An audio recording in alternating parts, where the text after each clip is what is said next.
નમસ્તે મિત્રો, સ્વાગત છે તમારું વિવિધ લર્નિંગ YouTube ચેનલ પર. મિત્રો, આપણે ધોરણ 11 ના આ પ્રકારના દાખલા પૂછાતા હોય છે. કે મિત્રો, આ ચતુષ્કોણમાં બિંદુ ઉપરથી ક્ષેત્રફળ શું છે?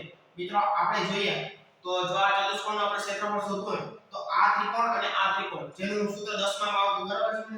એમાં આ ત્રિકોણનું સૂત્રનું આ ત્રિકોણનું ક્ષેત્રફળ મેળવી પછી આ ત્રિકોણ મેળવી પછી બંનેનો પ્લસ કરવાનો ત્યારે આ ચતુષ્કોણનું ક્ષેત્રફળ મળે. તો મિત્રો, આજે હું તમને એવી ટ્રીક આપું છું કે જેથી તમને ડાયરેક્ટ ક્ષેત્રફળ મળી જશે. મિત્રો, તમે પહેલા તો જ્યારે પણ ક્ષેત્રફળ ગોતો તો આ ચાર બિંદુમાંથી એક બિંદુ પસંદ કરી લે. ત્યાંથી ક્લોકવાઇઝ અથવા એન્ટી ક્લોકવાઇઝ ગમે તે રીતે જઈ શકો. તો મિત્રો, આપણે આ બિંદુ પસંદ કરીએ તો ત્યાંથી x1 x2 y2 x3 y3 અને x4 તમે આ બિંદુ પર પસંદ કરી શકો. તો ત્યાંથી આ રીતના લખવાનું. હવે બિંદુ લખી નાખીએ x1 y1 ત્યારબાદ x2 y2 ત્યારબાદ x3 y3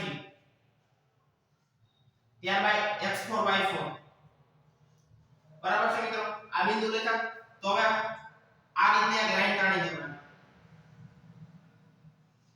તેવી જ રીતે આ બાજુ પણ કરવાનું. મિત્રો, હવે આ મળ્યું છે તો હવે x1 અને y આ બાજુ જે લાઈન આવે છે ઢાળમાં તે x1 અને y2 એનો ગુણાકાર કરવાનો પ્લસ x2 y3 નો ગુણાકાર કરવાનો પ્લસ x3 y4 નો ગુણાકાર કરવાનો.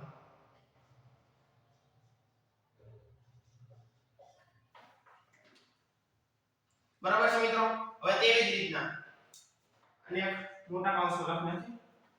તેવી જ રીતના હવે આ બાજુ જે લાઈન છે ને એનો ગુણાકાર કરીને આમાંથી માઈનસ કરી દે એટલે minus y1 x2 x2 y1 plus y2 x3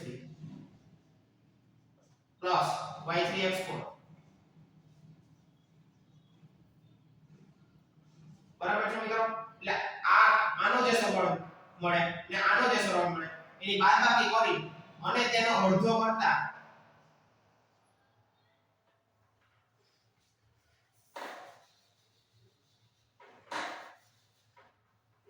આનો જે સરવાળો મળે અને આનો જે સરવાળો પહેલામાંથી બીજો બાદ કરતા અને તેનો વર્ગમૂળ લેતા તમને આ ચતુષ્કોણનું ક્ષેત્રફળ મળી જશે. મિત્રો, તમે આ કોઈ પણ ચતુષ્કોણ ઉપર લાગુ પાડી શકો છો. એટલે આ ટીપને તમે જોઈ લેજો, તમને આગળના ધોરણમાં બહુ કામ આવશે. મિત્રો, આગળના લેક્ચરમાં આપણે ફરી મળીશું નવી ટીપ સાથે. જય મિત્રો, ભારત માતા કી જય.